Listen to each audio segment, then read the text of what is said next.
तो जैसे कि आप जानते हैं कि लगातार हमारा न्यूज़ नेटवर्क चुनावी सफ़र के दौरे पर है और इस वक्त हम पश्चिमी उत्तर प्रदेश के एक देश में सबसे बहुचर्चित शहर मेरठ के अंदर हैं। और मेरठ के अंदर जब हमारी ये सर्च ये अभियान जारी रहा तो हमें एक ऐसी शख्सियत के बारे में जानकारी मिली और हम पहुंचे उस शख्सियत से मुलाकात करने के लिए जिसने बहुत कम वक्त के अंदर लोगों को बहुत बड़ी बड़ी खिदमतों को अंजाम दिया।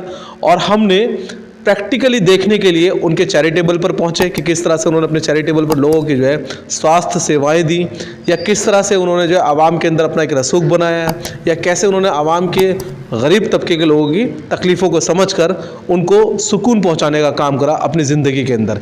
इन तमाम चीज़ों से अलग हटकर जो सबसे अहम मुद्दा है कि वो हमेशा अग्रसर रहते हैं राजनीतिक स्तर पर भी कौम के नुमाइंदगी के लिए। तो ऐसे कौम के नुमाइंदे से हम आपको रूबरू कराना चाहते हैं। तो बहुत बहुत खैर मकदम है आपका। आपका पूरा नाम क्या हुआ ज़रा हमारे? जी, मेरा नाम हाजी मोहम्मद अफजाल है। मैं मेरठ निवासी हूँ, मेरठ का रहने वाला हूँ। अच्छा अफजाल साहब, हमने आपके विषय में काफ़ी कुछ बताया, लेकिन जो हमने देखा कि आपके तमाम कारोबार के साथ, ये तमाम खिदमतों के साथ आपका हमेशा से एक जुनून रहा है राजनीतिक नुमाइंदा बन के रहने का, लोगों का प्रतिनिधि बन के रहने का, लोगों की खिदमत करने का राजनीति के अंदर भी। उसकी शुरुआत कहाँ से हुई और वो जहन कैसे बना, वो उसके बारे में ज़रा शॉर्ट में बताएं, फिर अगला सवाल। देखिए, आप आज राजनीति का जो स्तर है वो इस कदर ख़राब गिर चुका है कि अगर हम आज़ादी के दीवानों की बात करें तो अगर वो सोचेंगे तो इस आज़ादी के बारे में उन्होंने सोचा था। आज इस कदर माहौल के अंदर तिफरकेबाजी है या राजनीति में उथल पुथल होती रहती है, ये अच्छा संकेत नहीं देश के लिए। साफ़ सुथरी राजनीति हो, मानव सेवा की राजनीति होनी चाहिए। उसे कि हम पक्षधर हैं कि मानव सेवा सच्ची सेवा, तो जो राजनीति करें जितने भी राजनीति तो मानव सेवा के मेरा सवाल ये था कि आपका जहन कैसे बना राजनीति में आने का? सर, मेरा ये जहन इसी वजह से बना है क्योंकि हम लोग एक मजदूर किस्म के लोग हैं। हम देखते हैं कि बगैर राजनीति के मजदूर भी काम नहीं कर सकता। अगर राजनीति में अच्छी चीज़ होगी, अच्छी प्लानिंग होगी तो मजदूर भी महफूज है और यहाँ का व्यापारी भी महफूज है। यानी आपकी सोच एक ये है कि बिल्कुल एक ज़ीरो लेवल से ज़मीनी स्तर से जुड़े हुए व्यक्ति से लेकर और तमाम कारोबारी तक सभी के लिए एक न्यायिक व्यवस्था समान होनी चाहिए, सभी को जो है उसका हक मिलना चाहिए। बिल्कुल होना चाहिए। अगर कोई आदमी 400 की मजदूरी करता है, कोई 40,000 की मजदूरी करता है तो दोनों समान हैं, पर दोनों को जीने का हक देना चाहिए पूरी तरह से। उन्हें आज़ादी मिलनी चाहिए कि उनको उत्पीड़न हो किसी भी स्तर से। लेकिन अगर हम बात करें मौजूदा सत्ता बीजेपी की, तो बीजेपी ने तो बहुत सारी योजनाएं लोगों के लिए लागू करी और ख़ासकर उत्तर प्रदेश के अंदर तमाम योजनाएं लागू हुई हैं, चाहे वो रोज़गार की योजना हो या फिर लोगों के घर बनवाने की योजना हो, या बेसहाराओं को जो है जिनके घर नहीं होते उनको 2.5 लाख रुपये देकर उनके पक्के घर बनवाने की योजना हो। ऐसी तमाम योजनाएँ जो है पूरे देश भर के अंदर लागू रही हैं। अभी 80 करोड़ से ज़्यादा लोगों को राशन जो है वो मुफ्त बीजेपी दे रही है, और फिर आप कह रहे हैं कि और क्या चाहिए बताइए मौजूदा सत्ता से? देखिए, आप मकान दे दीजिए, अनाज बांट दीजिए, क्या सिर्फ इसी बात पे निर्भर रहेगा कि आदमी चंदे का अनाज खाएगा या डोनेट से मकान लेगा? उसे इतना निर्भर कर दो कि अपने पैसे कमा के मकान बनाए, अपने पैसे कमा के व्यापार कर रोजी रोटी कमाए। किसने मना करा है उनको कारोबार करने की? नहीं, आप कहाँ कारोबार करने दे रहे हैं? कारोबार की स्थिति आप देख लीजिए, कितनी महंगाई है। आप तेल देखिए, पेट्रोल कहाँ से कहाँ तक पहुँच गया। सब चीज़ें देख लीजिए। महंगाई इतनी हो जाएगी तो आदमी खुद ही मजबूर है और राशन की लाइन में खड़ा होगा। आज मजबूर होता है कि राशन की लाइन में लगने में। आप देखेंगे 10,000 रुपये तनख्वाह किसी की, 10,000 में, 12,000 में, 6,000 में क्या वो राशन की दुकान पर तो खड़ा होगा? आप मजदूर की मजदूरी बढ़ाइए, व्यापार का व्यापार बढ़ाइए। जो महंगाई है, गवर्नमेंट को महंगाई पर तवज्जो करनी चाहिए, ना कि 80 लाख लोगों को या 80 करोड़ लोगों को आप जो राशन दे रहे हैं उसे ना दे के महंगाई को कंट्रोल करा जाए। लेकिन अफजाल साहब, अगर हम बात करें अपने पड़ोसी मुल्कों की, बांग्लादेश की या पाकिस्तान की, तो हमारे से कहीं ज़्यादा गुना महंगाई उन देशों में है, क्योंकि ये तो नेशनल क्राइसिस है ना, इंटरनेशनल क्राइसिस है। इंटरनेशनल क्राइसिस की वजह से महंगाई बढ़ती है। आपका क्या मानना है? जब हमारे यहाँ आबादी ज़्यादा है तो हमारे काम करने वाले भी ज़्यादा हैं। उन मुल्कों की आबादी कितनी है? हमसे 4 गुना कम है।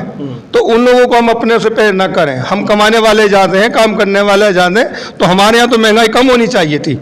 या उल्टा है, कमाने वाले ज़्यादा हैं फिर भी महंगाई ज़्यादा है। तो जितने भी लोग हमारे 140 करोड़ हैं, इन्हें व्यापार में लगाया जाए, कारोबार में लगाया जाए, इन्हें नौकरी दी जाए, ना कि मुफ्त राशन बांटा जाए। बहुत अच्छा आपके साइड से जवाब है इस बात का कि वाकई, क्योंकि एक उदाहरण हम भी इस बात में कहना चाहेंगे कि सबसे ज़्यादा जो है एक बहुत अच्छी अफजाल साहब ने बात कही, और मैंने अपनी मुझे याद नहीं, शायद 6-7 महीने पहले मैंने एक वर्ल्ड क्राइसिस के ऊपर एक न्यूज़ बनाई थी, जिसके अंदर मैंने कहा था कि जब देश के के अंदर सिनेरियो चला रहा था कि 2 बच्चों से ज़्यादा अगर किसी के होंगे तो उनको अधिकार नहीं दिया जाएगा। तो मैंने एक न्यूज़ चलाई थी जिसमें मैंने कहा था कि चीन की अर्थव्यवस्था हमसे कहीं ज़्यादा मजबूत है और चीन आज भी नंबर 1 है आबादी में। अभी आप देख रहे हैं कि लोकसभा का चुनाव पूरे देश के अंदर बिगुल बज चुका है और आपने भी हमेशा लोकसभा के माध्यम से लोगों की आवाज़ उठाने के लिए लोकसभा तक पहुंचने की हमेशा से आपका प्रयास रहा है। तो क्या हाजी जी, हमारा एक सवाल, क्या इस बार भी आपका ये प्रयास रहेगा? बिल्कुल, मैं लोकसभा इलेक्शन लड़ूंगा और उम्मीद है कि हम जीतेंगे भी। आपके पूरी कोशिश करेंगे कि लोकसभा इलेक्शन लड़ना है मुझे। और मैं तो ये भी चाहता हूँ, क्योंकि भारतीय जनता पार्टी आज सत्ता में है और वो कहते हैं 400 के पार। हम तो कहते हैं जो सीटें वो हार रहे हैं वो मुसलमानों को दे देनी चाहिए उन सीटें। हाँ, जो सीटें वो कह रहे कि हम 400 जीतेंगे, उसके बाद बच रही हैं, जो भी सीट हारते हैं वो मुसलमानों को सद्भावना के तहत दे देनी चाहिए, जिससे मुसलमानों को भी ये लगे कि बीजेपी हमें सत्ता में लाना चाहती। हमें राशन के ऊपर और मकानों को ऊपर ना रखा जाए, हम लोगों को भागीदारी में भी रखा जाए, जितने हमें छोटे छोटे आदमी को यकीन हो जाए कि बीजेपी हमें साथ लेकर चलना चाहती। लोकसभा में अपने साथ रखे, विधानसभा में साथ रखे, हर जगह साथ रखे, हर आम आदमी को लगेगा। अफजल भाई, हमारे जब बीजेपी के मंत्रियों से इस सवाल का हमने पूछा तो एक बड़ा अजीबोगरीब जवाब आया, और हम अजीबोगरीब भी नहीं कह सकते, ये बात हमारे एनालिसिस में भी है कि आपको किस आधार पर बीजेपी सत्ता में लेकर आए। आपकी वोट परसेंटेज बीजेपी के साथ नहीं होती, आपके असदुद्दीन ओवैसी जो है, भाईजान जो है, वो हमेशा जहर उगलते हैं बीजेपी के खिलाफ। जिस राज्य में जाते हैं वहाँ मुसलमानों को भड़काने का काम करते हैं, इस तरह का आरोप लगता रहता है। तो ऐसे में फिर भी आप उम्मीद करते हैं कि बीजेपी आपको भागीदार बनाए? क्या बीजेपी के सारे नेता सही बोलते हैं? क्या वो भी भड़काऊ भाषण नहीं देते? तो इन लोगों में होता रहता है राजनीति में, कोई कुछ कहेगा कोई कहेगा। इसका मतलब ही नहीं किसी भाई को छोड़ दिया जाए। अगर घर के अंदर 4 भाई हैं, कोई गलत बोल रहा है तो 3 को गला घोट जाए। ये 80 करोड़ जो मुसलमान 30 करोड़ लोग रहते हैं, इनमें सब ऐसे हैं जो बीजेपी को वोट करते भी हैं, बीजेपी के साथ भी रहते हैं। अगर इन्हें भागीदारी दी जाएगी तो उम्मीद है कि आने वाले टाइम पे इनके साथ चलेंगे। अच्छा, बीजेपी के समर्थन में बिल्कुल साफ नजर आएंगे। और देखिए, एक बात और भी है कि पहले तकरीबन 3% वोट बैंक हुआ करता था बीजेपी के पास, मुस्लिम वोट बैंक, लेकिन अभी के टाइम में 8% लगभग, यानी कि 5% की बढ़ोतरी भी हुई है बीजेपी की। तो अच्छा, किस तरह से लोकसभा का सिनेरियो देख रहे हैं आप? पूरे देश के अंदर जो एक गठबंधन हुआ, इंडी गठबंधन हुआ, अभी इंडी गठबंधन के क्या खस्ता हालात है, तो क्या लगता है कि आपको सत्ता में कोई परिवर्तन आएगा या सत्ता बनी रहेगी? आपका पर्सनल ओपिनियन लोकसभा से एक नागरिक की तरह। देखिए, पर्सनल जो लोग मेहनत करते हैं वो भी मेहनत कर रहे हैं। जाहिर बात है कि बीजेपी आज ताकतवर में है, पर इस बात की भी नाउम्मीदी नहीं होनी चाहिए कि बीजेपी सत्ता से बेदखल ना हो सकता है कि पल्ला भारी उधर हो जाए। अभी आपके बकौल औरों के बकौल भी कि मुस्लिम तो नहीं देते बीजेपी को वोट, मुस्लिम वोट और दूसरे बाकी वोट अगर जुड़ जाता है एक जगह तो बीजेपी को सत्ता से बेदखल करने में कोई देर नहीं लगेगी। अच्छा हाजी जी, जब आपने यहाँ पर ये तमाम संगठन बनाए, क्योंकि आप काफ़ी सारे संगठनों से जुड़े हुए हैं, आपकी खुद की भी तंजीम है, ज़रा उनके विषय में बताएं, ज़रा कुछ तंजीमों के बारे में जो आप, जिन तंजीमों के माध्यम से आप लोगों को सेवाएं दे रहे हैं। देखिए, मैं तो नागरिक सेवा संस्था के नाम से चलाता हूँ और मेरा मानना ये है कि जब मानव सही रहेगा तो संस्थाएं भी चलती हैं, राजनीति भी चलेगी। तो इसमें हम चैरिटेबल भी बनाते हैं और पार्क भी बनाते हैं, और कई सड़कें टूटी हैं उसके लिए भी कहते हैं सड़कें अच्छी बनाई जाएँ, बिजली का व्यवस्था सही हो, पानी व्यवस्था हो। तो जनहित के मामलों में हम पैरवी करते रहते हैं और बाकायदा शासन प्रशासन से कहते रहते हैं और जनता को भी जागरूक करते हैं कि आप भी श्रमदान करें, अपनी गलियों मोहल्लों में मेहनत करें। हम लोग सब करेंगे तो सरकार भी करेगी।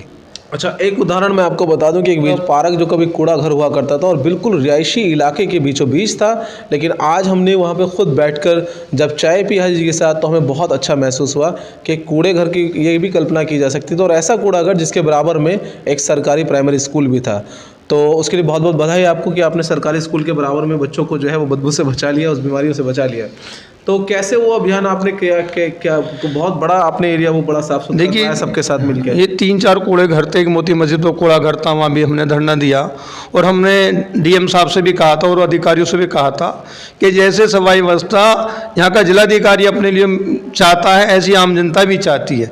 जैसे लोग कचहरी में अच्छा रहना चाहते हैं, कमिश्नरी में अच्छा रहना चाहते हैं, या कोई सांसद अच्छा रहना चाहते हैं, आम लोगों को भी अच्छी हवा, अच्छी व्यवस्था देने की ज़रूरत है। इसी बात को देखते हुए शासन प्रशासन हमारा साथ दिया और एक कूड़ा घर को पार्क के रूप में तब्दील करा दिया। लोकसभा का एजेंडा क्या होगा आपका कि जिसकी वजह से लोग आपको पसंद करें? क्योंकि लोकसभा कोई 2, 4, 10, 5 हज़ार वोटों से नहीं जीता जाता। लोकसभा के लिए लाखों की संख्या में वोट चाहिए होती है एक कैंडिडेट को, प्रत्याशी को, तो क्या आपके पास एजेंडे रहेंगे, क्या आपका प्रोस्पेक्टस रहेगा लोगों के सामने पेश करने का, जिसकी वजह से मेरठ की जनता आपको पसंद करे? एक अहम और आखिरी सवाल। मेरा एजेंडा यह है कि जो महंगाई रोकी जाए, जो आज हम राशन की दुकानों पर खड़े रहते हैं तो वो लोग व्यापार से आ जाएं और काम में लग जाएं। आज हम लोग अगर जाते हैं तो ज़्यादा मेहनत करते हैं, हम चाइना से सस्ता भी सामान तैयार कर सकते हैं अगर हमारे पास सब चीज़ें अवेलेबल हो। अगर मैं जीतता हूँ, मेरठ के अवाम के लिए भी हम कारखाने लगाएं, फैक्ट्री लगाएं, ये सब काम करेंगे और मेरठ की जनता को मजबूती के साथ कारोबार के साथ लेके चलेंगे। चलिए, बहुत बड़ा जवाब है और बड़ा अद्भुत जवाब है कि कहीं ना कहीं जो है आबादी को लेकर जिस तरह से जो है किसी न किसी असामाजिक तत्वों को मौका मिलता रहता है कि इनके 2 से ज़्यादा बच्चे होंगे तो उनको ये नहीं होना चाहिए, वो नहीं होना चाहिए, इनके आज़ादी पे छीनना चाहिए, वोट नहीं डालना चाहिए, इनके राशन कार्ड बैन कर देना चाहिए। बहुत सारी आपने जो है भ्रामक खबरें जो है सुनी होंगी, लेकिन उसका एक मजबूत जवाब इन्होंने कहा कि हम चाइना से भी ज़्यादा मजबूत अपने देश को बनाना चाहते हैं और उसकी लोकसभा में आवाज़ उठाएंगे। कोई आखिरी और अहम संदेश हमारे व्यूवर्स को? मैं आखिरी संदेश एक है कि लोकसभा के अंदर आप अफवाहों पे ध्यान ना दें और जो अपनी वोट का इस्तेमाल करें। हर आदमी वोट डाले, चाहे किसी भी वोट दे, वोट जरूर दे। चलिए, कैमरा पर्सन तौहीद अंसारी के साथ मैं पत्रकार फुरकान सलमानी, मेरठ।